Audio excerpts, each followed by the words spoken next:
5, 4, 3, 2, 1. Hello everyone and welcome back to PASSTHEauxCORD, a channel where we're finally revisiting a series that I said I was going to do a long time ago. We're talking like 3 years ago. I had the idea to do this list and never returned until today. But today we are taking a look at 496 on the Rolling Stone Top 500 albums of all time. This one being Shakira's Dónde, Están, Ladrones. So since it has literally been years since we did this series, I want to give a brief recap of even what we're doing here. So we're going to do that first, and I'll go ahead and put a timestamp on screen if you just are interested in the Shakira album today that we're going to be going over. I have acquired the top 500 albums of all time list from Rolling Stone on my desktop browser over here, and I will be going through and reviewing each album on it. As I do, I will talk about the album as a whole and what I think of it, what my personal enjoyment and thoughts of it are, talk about my favorite and least favorite tracks. So I'm using this a bit of a listening journal in a way, and while I'm at it, talk about whether or not it deserves to be in its placement on the list. And to give a brief recap of the first 4 entries, which happened 4 years ago, we had Arcade Fire's Funeral. This album, I am still not going to deny its importance and influence, but I still don't really dig it that much. And this time around, I've got the fellow bald man, the OG bald man himself, Fantano, backing me up on that. He made a video specifically saying it was overrated. It's not just me. I literally got a comment saying that I don't know music because I didn't like that album. Come again? I think that it's still perfectly serviceable, and Crown of Love is a great song. It's not that good though. Number 499 is Ask Rufus by Rufus and Chaka Khan. I wish I had brought it in here, but I actually bought this one on a super dusty, moldy vinyl record that I found secondhand at a thrift store. I love it. It's great. It's a vibey little album. My thoughts have not changed. My thoughts have also very minimally changed on Suicide's Self-Titled. This album is insane. It's disturbing. It's unhinged. It's weird. It's kind of cool for what it is, but I don't search it out and go look for it. But consider this a slight teaser for something that I've actually got in the works.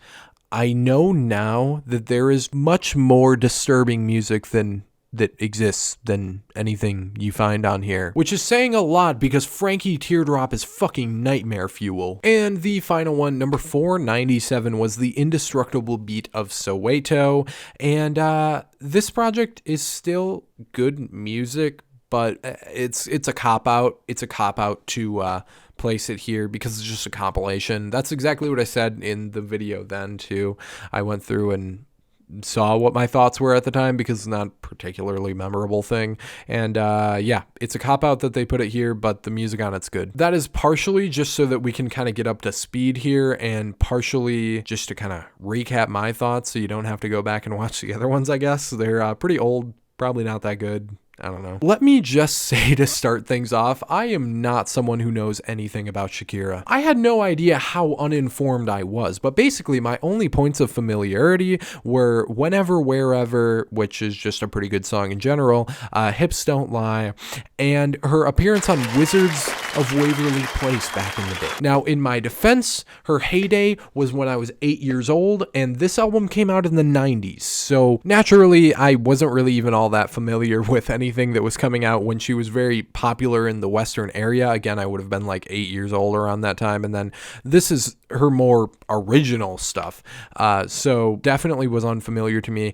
I was not even aware that she did most of her songs in Spanish originally. I didn't know that she made Latin pop, and she has been dubbed the Queen of Latin Pop. So all of that is to say essentially that this is a huge blind spot for me, so I had no idea really what I was getting into. But this is far better than what I would have expected to get from a Shakira album, I guess, based on my previous perception of her. Beginning with what is, I suppose, pretty obvious, Shakira's vocals are great. Her talent as a vocalist and the presentation of her already great vocals are absolutely stellar all throughout this thing. She also has a voice that's pretty unique, and I enjoy that a lot too, because I feel like I could pick her voice out of a lineup for sure.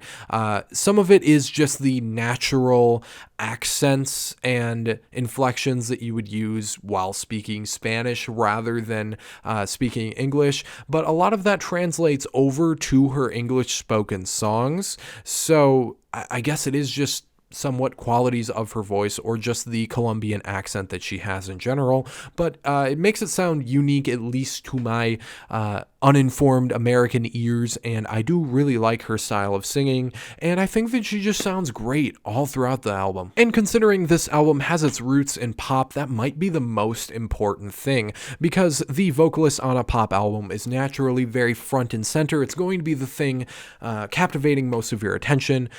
And while that might not be quite as true on this album as it would be for a lot of pop albums, it's still pretty, big focus, kind of front and center right there. You have to pay attention to her vocals, and the vocals are great. So there's nothing to hate there. In fact, her vocals and the presentation of them might be the most enjoyable part of the record. I'd love to comment on the lyrical content here as well, but this is an example of a language barrier once again kind of getting in my way of doing so, although this one is a lot less dense of a barrier than it was with the previous Soweto compilation album. I can translate all of these lyrics, but naturally I'm not going to know the subtleties and common phrases of the Spanish language and its Colombian origins here, so certain things are just going to go over my head, or certain things are going to sound awkward when translated, but they probably sound perfectly fine to a native speaker. I'd say based on what I'm able to gather, this is a well-written album. A lot of it does focus on exactly what you'd expect. There's a lot of pop songs about love here, breakups, relationships, the ups and downs of love. There's some that have a little bit more of a societal commentary aspect, it seems like, although again, there's a little bit of a wall between me and her here. The tropes aren't exactly a surprise, but I think that things were done pretty well. The instrumentation on here isn't quite as impressive as Shakira's voice, and it's a little bit more hit or miss throughout, but still incredibly impressive. One thing I do specifically want to mention is how well done the mixing, production, and recording here is. It rivals any pop or rock that would be produced in the mainstream today. In fact, might be better, and it definitely rivals a lot of what was coming out in 1998. In fact, interestingly, I went back and listened to Hips Don't Lie just so I had a reference of the more popular Shakira songs, at least in my area, and the sound quality is significantly worse despite that album coming 8 years later, I think. This one's just particularly fantastically produced. To describe the actual sound and style of the album, it's not something super unexpected or too strange for the Latin pop and rock genres that this is pulling from, although there are quite a few surprises throughout. I was pretty impressed with the stylistic diversity that does show up here and there. The dynamics of this album range from slow, steady, and emotional to some fast-paced, pumped-up bops. Sometimes we lean entirely acoustic, almost going into a country-like route, a folk route, and sometimes it's very just suited for the Latin pop genre. Other times we're even pulling from some of the alt rock that was popular at the time. Other times it's something unexpected, at least to my ears entirely. One thing that I also really liked was that the quality of the instrumentals feel very genuine overall. The drums especially, which is something that you might know me as a stickler for, sound very crisp, punchy, and refreshing. It all makes for a very satisfying sound. Nothing sounds artificial or out of place. I'm also surprised with how punchy and potent certain moments of the record are. Frequent additions of electric guitar and loud, expressive, explosive choruses give it that rock feel that I was talking about before, while still, rooting itself in a sound that doesn't sound too much different than the tracks before it. And while of the two sides, I greatly prefer the upbeat moments, I wouldn't take away the slow moments just because of what it does to add to the diversity and really take away from any boringness you could pull from this project. Overall, there's just very little I'd change about how anything on this album sounds. Great vocals, solid instrumentation, great production, great mixing. What is not to like, honestly? Looking through our track list here, I'm going to be bringing to attention some of the more significant tracks, going to be showing you my favorites and least favorites as we go down the list. I am going to say that I know no Spanish, and I kind of hate giving these little disclaimers, and it does feel a little bit disingenuous when people do to me, but I don't know the pronunciations here, so I'm just going off how it looks to me. Track number 1 here, Ciega, Sordomuda, is an incredible opener just because it's so upbeat, and it ends up being one of the more memorable tracks overall too. It just really gets you invested right away. The trumpets on here are cool and a nice way to kick things off, and I like the guitar additions quite a bit as well. In contrast, the lyrics seemed pretty depressing and almost self-loathing based on the translation, and that contrasts pretty harshly to the upbeat and positive poppy sound here. But nonetheless, it has one of the catchiest hooks, and there's just no dull moments in this track, so it has to go in the favorites. Track 2, Si Tu Vas,